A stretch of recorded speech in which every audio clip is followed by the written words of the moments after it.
Hi mga mare! Nakatanggap nga pala kami ng regalo mula sa aming kaibigan.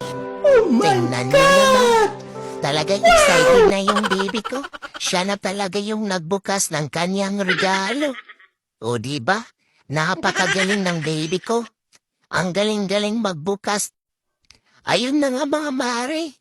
Nabuksan na ng baby ko ang kanyang regalo.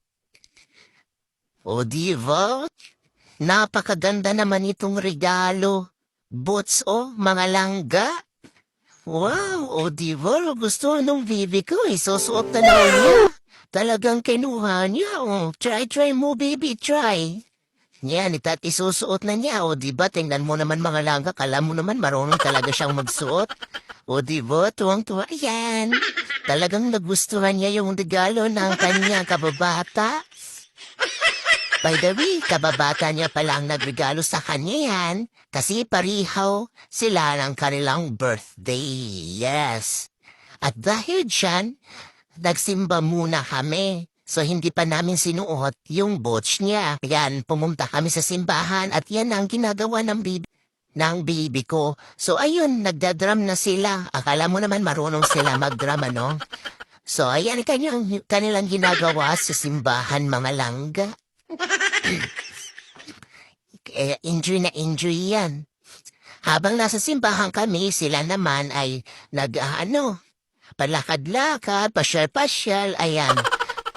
Siyempre tayo namang mga nanay, kahit makikinig tayo ng Word of God, di tayo makapay attention dahil busy tayo sa kakatingin ng anak natin. Iba talaga pag nanay ka na tatay, Pero friendness, nakakatuwa naman talaga kapag ang bibi mo ay nakakasama mo rin siya magsimba, di ba? Sana all. Kahit papano, nalalaman na rin niya kung saan siya pumupunta at syempre dahil lang doon, nag-i-enjoy din siya dahil marami siyang mga kaibigan at mga kababata na nakikita at nagiging kaibigan, di ba? So ayun na nga, katapos namin magsimba mga langga, pumunta na kami sa SM. Namasya na kami, ayun. Gamit na ang kanyang boots. Diba? Dahil excited niya at tuwang-tuwa siya. Ito na nga kami, namamasyal na. At inikot namin ang buong SM. Oo. At naghanap kami ng Tom's World para makapaglaro talaga siya at ma-enjoy niya talaga itong araw na ito, mga langga. Diba? Tingnan mo naman, ang ganda-ganda ng outfit ng baby ko. Oo, mana-mana lang yan. Mana kay papa at mama, o diba? Kala mo naman, malaking tao. Pero so far ang ganda-ganda talaga ng boots ng baby ko at talagang kasya sa kanya. Meron pang sinasabing allowance. By the way, mga langga, ito talaga yung favorite niya, akyatan. Ayaw niya sa escalator. Pero guys, pag nakita niya ang escalator, nako, hindi na yan bababa. Gusto niya palagi na siyang nasa escalator. So, ayun mga langga, kahit may ibang daanan, pag once pumapasok kami sa SM na ito, dito siya dumadaan.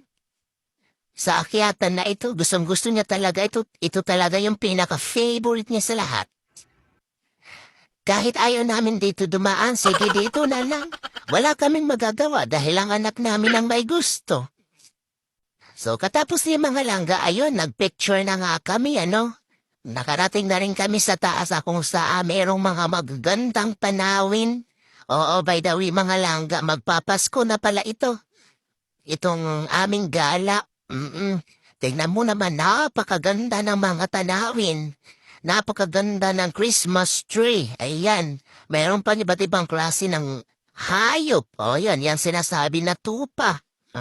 May big star with Christmas light pa yan. Saan ka pa? Nakita niyo ba yan? Diba? Napakaganda. At ang dami ng tao dito nagpapapicture. By the way, mga langga, thank you for watching sa aking video. Bye-bye.